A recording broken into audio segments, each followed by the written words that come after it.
Hello dears, a very warm good morning to everyone. Hope all are safe at home. And I also believe that you are doing your works correctly and regularly. One thing I remind you, you have to draw the figures neatly and labeling should be correct. Okay, if you are drawing the arrows and all, it should be correct. I know you are very good children and doing the same as such. And I know that all of you are maintaining a good notebook along with this class what I am taking. Right. So in the last class we discussed the reproductive parts in flowering plants. That is typically flowers, the male reproductive part and female reproductive part. So today we are going to see the reproduction in human beings. Reproduction in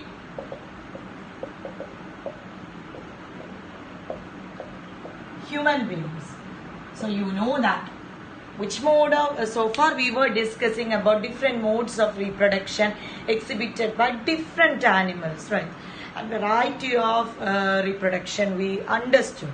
Now what is the mode of reproduction exhibited by we human beings? Yes, it is sexual reproduction, and also we are viviparous animals, isn't it? We are giving birth to our young ones, viviparous animals. Do you remember what we had studied in our 8th standard? Reproduction in animals and all we had studied. So recollect it. Okay. Coming back to this topic. So we are having sexual mode of reproduction. Now let me ask you, how do this sexual mode of reproduction work in human beings? That also we had studied in our 8th standard. No matter if you follow the 8th standard topic, it is exactly same. So it will reduce your burden. You can copy the notes from the 8th standard textbook. No matter. Okay. So you know that it is by the formation of gametes in the male and the female and the fusion, and thus reproduction is formed, and we will be going into the detailed version of that. Okay. So meanwhile, we know that as we grow old, many changes are happening inside our body, right? Our say temporary teeth are being replaced by permanent teeth, many changes, and the word of the term puberty, adolescence and all comes here, right? So I am giving you an assignment, not an assignment. You need to just check your previous knowledge. Write the definition of puberty and adolescence in your notebook. I am not going into that area. So by attaining puberty, several changes are happening in our body. Some of the changes would be quite common to the both boys and girls, or both male and female. Puberty will be calling as both boys and girls, right? What are the common changes? Yes, increase in the height. Then requirements in our nutrition. We would be having more hunger and we would be craving for more food, right? Then increase in the height, change in our voice, right? High pitch voice and low pitch voice. You know to which category they belongs to. I am not going into that detail, just brushing up the previous knowledge. Then formation of acne or pimples. Then general thing happening puberty is growth of hairs in the underarms and in the genital areas, and also small thin hairs would start to grow over the skin also, right? So all these points for the common changes. But when we go for the difference in the different changes that is happening in typically in boys and girls, there are also some typical change happening in these genders, right? In the case of male or boys, their body shape will change and it will become more muscular, right? But when the case of girls, it would be not at all a muscular in shape. The pelvic girdle would widens and it will form a typical female structure, right? And also in the case of boys, growth of hairs in over the face, which leads to the formation of mustache and beard and all occurs. In the case of girls, enlargement of the mammary gland, that is breast size and all would increase, and onset of menstruation happens. So I told the different changes and the same changes happening in boys and girls respectively. So what I told, you have to write the definition of puberty. What is puberty and what is adolescence? I'm not at all defining it. You know it. I know that. Refer it and write the definitions. Okay.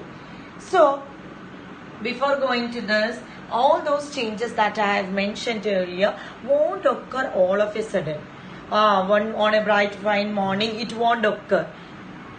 Okay, it occurs slowly, and also it is not necessary that it should occur at the same age as children at the same time itself. For some children it would occur early. For in some cases it would occur slowly. So it matters. The time matters. Okay.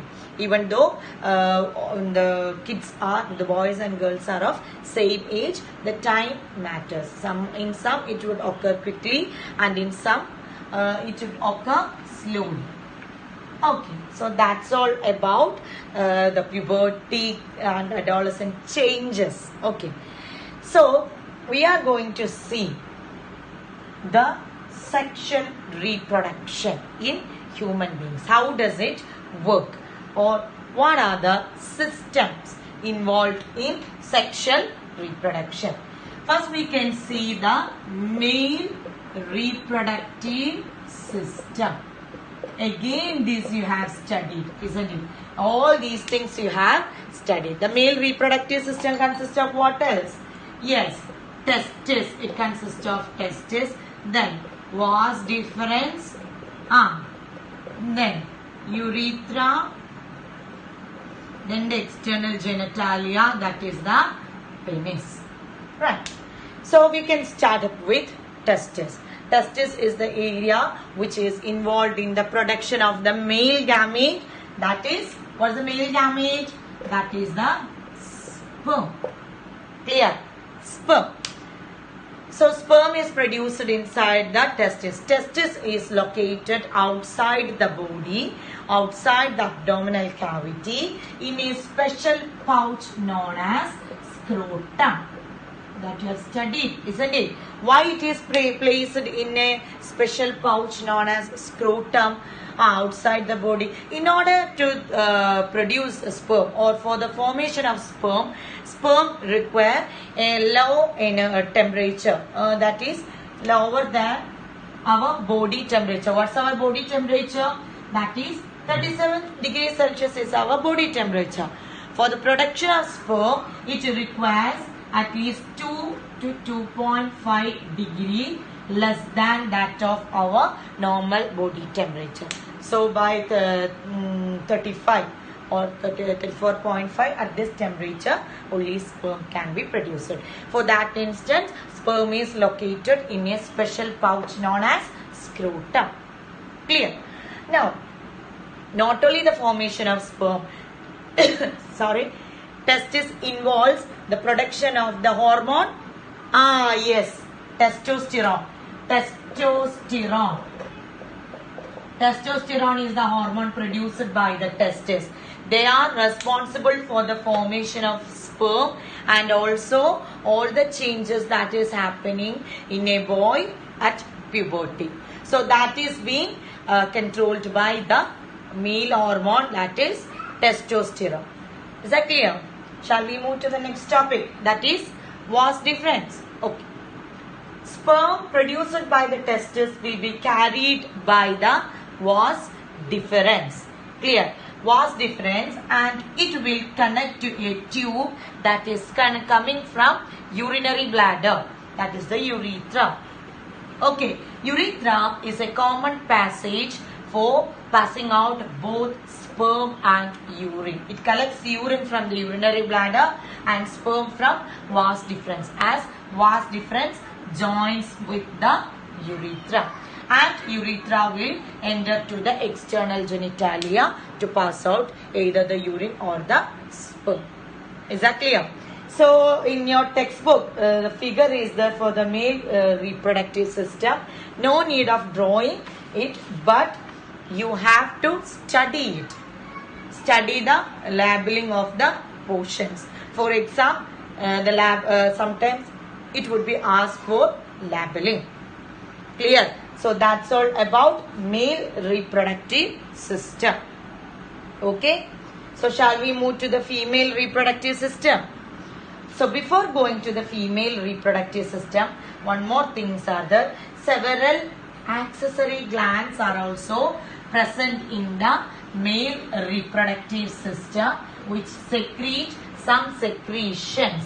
The main accessory glands are prostate gland and seminal vesicle.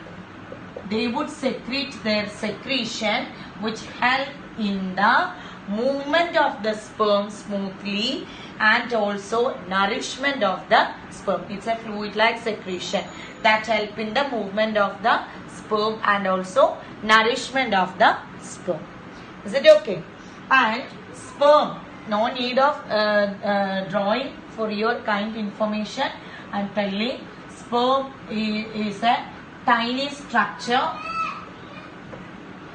which is having a head-like structure, and a middle piece is the coined with a tail. So three parts are the head, middle piece and tail. Head contains the nucleus. Middle piece contains the mitochondria, which offers the energy that is needed for the sperm motility. And with the help of this tail, the sperm will be moved in order to facilitate fertilization. Clear? So only this much. No need of drawing or this structure of sperm. I just told for your further clarification. Okay. Shall we move to the next topic? That is female reproductive system. I know that many of you are reminding or recognizing that our previous knowledge that we had, all this we had studied in our 8th standard. Right. Now we are going to see the female reproductive system. Female reproductive system in turn consists of a pair of ovary, or we can say ovaries, oviduct. What's the other name of oviduct? Yes, it is nothing but fallopian tube. Correct. Fallopian tube, then uterus, then vagina. Is that clear? Okay. Ovaries, you know that ovaries are located in our abdomen, on the either side of our abdomen. So ovaries are responsible for the release of ovum. That is a female gamete. Other name of ovum is egg. Egg. So they are released by ovaries along with some hormones, that is estrogen hormone. So since the last chapter, chemical coordination and hormones are skipped for this academic year, you won't be knowing which all hormones are secreted by which all parts of our body. Ovaries secrete the hormone estrogen, but you have studied that in our 8th standard. Right. And again, estrogen is responsible for the regulation of many feminine characters. Okay. And one egg is produced by one ovary. Either one ovary produce one egg at a time. Okay. When a girl is born, thousands of eggs will be there, and upon reaching puberty, some of them will undergo maturation and forms this ova. Is that clear? Now, eggs from the ovum. I'm rubbing. I have to draw the figure. This figure, female reproductive systems figure, you have to draw it in your notebook and study. Okay. So,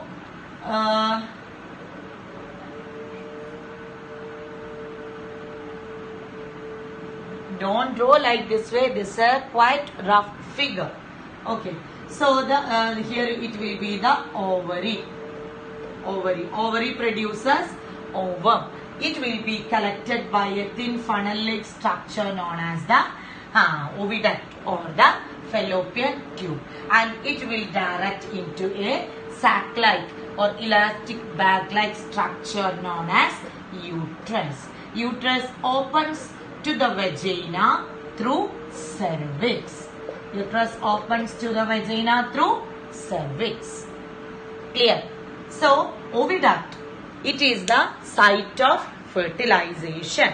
Clear? The ovaries produce the ova. It will be collected by the fallopian tube, and two fallopian tubule will connect to a bag-like structure which is elastic in nature, that is known as the uterus. Now, sperm enters to the vagina of the female during the sexual intercourse, and with the help of the tail, the sperm would move and reaches up to the uterus and would find the ovum in the fallopian tubule. Ovum will be collected by the fallopian tubule, isn't it?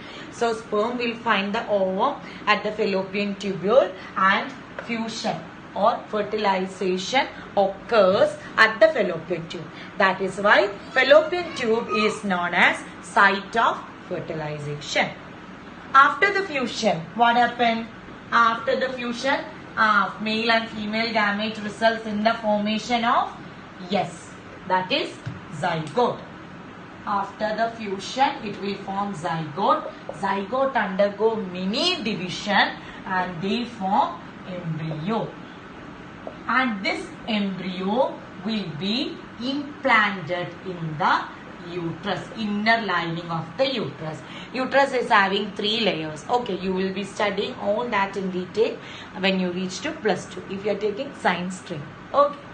And the embryo will be implanted inside the inner lining of the uterus. Uterus will be always ready to receive this embryo for its implantation. So the uterus will be making their walls fully flooded with blood vessels so as to nourish the coming embryo, and they will make a cushiony bed by making more surplus amount of tissues, and also as to place the embryo in a very well protective manner. So all these things are done when the lady is pregnant. Okay, when the lady is pregnant. So and once the embryo is implanted, they will start to form into fetus. Clear? And the baby fetus will grow into the baby.